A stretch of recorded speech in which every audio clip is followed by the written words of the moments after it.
Off we go, cried Mr. Wongtra. Hurry up, everybody. Follow me to the next room. And please do not worry about Augustus Gloop. He is bound to come out in the wash. They always do. We shall have to make the next part of the journey by boat. Here she comes. Look. A steamy mist was rising up now from the great warm chocolate river, and out of the mist there appeared suddenly a most fantastic pink boat. It was a large open row boat with a tall front and a tall back, like a Viking boat of old. And it was of such a shiny, sparkling, glistening pink color that the whole thing looked as though it were made of bright pink glass. There were many oars on either side of it, and as the boat came closer, the watchers on the riverbank could see that the oars were being pulled by masses of Oompa Loompas, at least 10 of them to each row. "This is my private yacht," cried Mr. Wongtra, beaming with pleasure. "I made her by hollowing out an enormous boat suite. Isn't she beautiful? See how she comes cutting through the river." The gleaming pink boat glided up to the river bank. 100 Oompa Loompas rested on their oars and stared up at the visitors. Then suddenly, for some reason best known to themselves, they all burst into shrieks of laughter. "What's so funny?" asked Violet Beauregarde. "Oh, don't worry about them," cried Mr. Wongtra. "They're always laughing. They think everything's a colossal joke. Jump into the boat, all of you. Come on, hurry up." As soon as everyone was safely in, the Oompa Loompas pushed the boat away from the bank and began to row swiftly downriver. "Hey there, Mike Teavee," shouted Mr. Wongtra. "Please do not lick the boat with your tongue. It will only make it sticky." "Daddy," said Varota Salt, "I want a boat like this. I want you to buy me a big pink boat sweet boat exactly like Mr. Wongtra's. I want lots of Oompa Loompas to row me about, and I want a chocolate river, and I want... She wants a good kick in the pants," whispered Grandpa Joe to Charlie. The old man was sitting in the back of the boat, and little Charlie Bucket was right beside him. Charlie was holding tightly onto his grandfather's bony old hand. He was in a whirl of excitement. Everything that he had seen so far, the great chocolate river, the waterfall, the huge sucking pipes, the minty sugar meadows, the Oompa Loompas, the beautiful pink boat, and most of all, Mr. Willy Wonka himself, had been so astonishing that he began to wonder whether there could possibly be any more astonishment left. Where are they going now? What were they going to see? And what in the world was going to happen in the next room? "Isn't it marvelous?" said Grandpa Joe, grinning at Charlie. Charlie nodded and smiled up at the old man.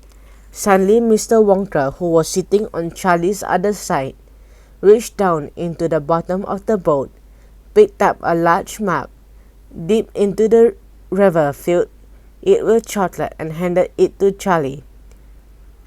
"Drink this," he said. "It will do you good. You look starved to death." Then Mr. Wongtra filled a second mug and gave it to Grandpa Joe. "You too," he said. "You look like a skeleton. What's the matter? Hasn't there been anything to eat in your house lately?" "Not much," said Grandpa Joe. Charlie put the mark on his lips, and as the rich, warm, creamy chocolate ran down his throat into his empty stomach, his whole body from head to toe began to tingle with pleasure, and a feeling of intense happiness spread over him. "You like it?" asked Mr. Wonka. "Oh, it's wonderful," Charlie said. "The creamiest, loveliest chocolate I've ever tasted," said Grandpa Joe, smacking his lips. "That's because it's mixed by waterfall," Mr. Wonka told him. The boat sped on down the river. The river was getting narrower.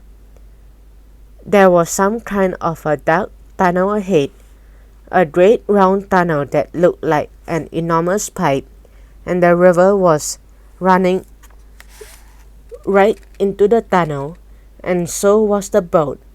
"Row on!" shouted Mr. Wonka, jumping up and waving his stick in the air. Full speed ahead, and with the Oompa Loompas rowing faster than ever, the boat shot into the pitch dark tunnel, and all the passengers screamed with excitement. "How can they see where they are going?" shrieked Violet Beauregard in the darkness. "There's no knowing where they are going," cried Mr. Wonka, hooting with laughter. "There's no earthly way of knowing which direction they are going. There's no knowing where they are rowing, or which way the river's flowing. Not a speck of light is showing, so the danger must be growing. For the rowers keep on rowing, and they are certainly not showing any signs that they are slowing."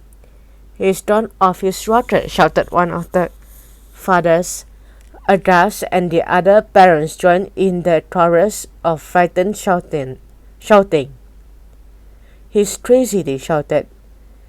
"He's barmy, he's nutty, he's screwy, he's batty, he's dippy, he's dotty, he's daffy, he's goofy, he's beany, he's buddy, he's wacky, he's loony." "No, he's not," said Grandpa Joe.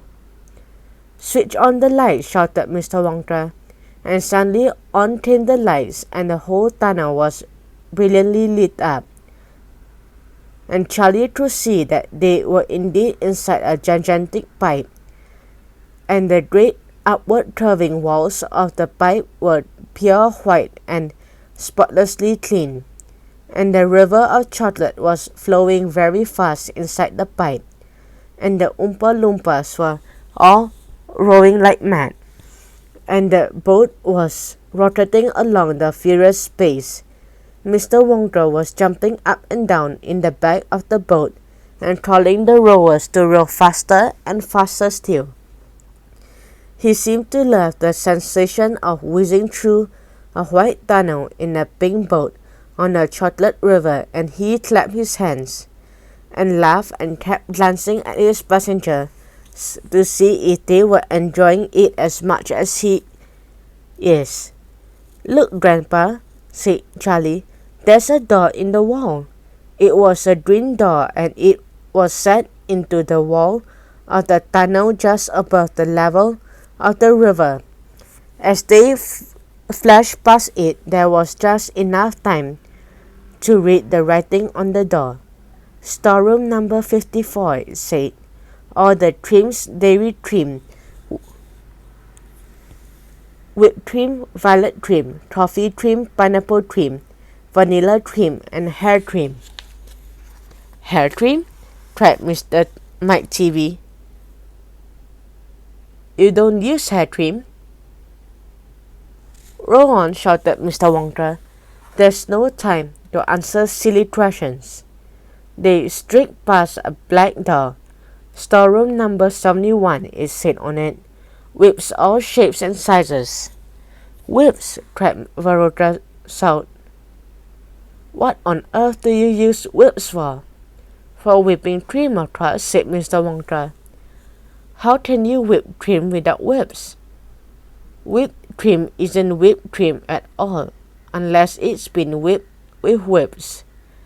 just as poached eggs isn't a poached egg until it's been stolen from the woods in the dead of night. Row on, please. They passed a yellow door on which it said, Storeroom number 77. All the beans, cocoa beans, toffee beans, jelly beans, and has-beens. Has-beens? Cried Violet Beauregard. You're one yourself, said Mr. Wonka. There's no time for arguing. Press on, press on. But 5 seconds later, when a bright red door came into sight ahead, he suddenly waved his gold-topped cane in the air and shouted, Stop the boat!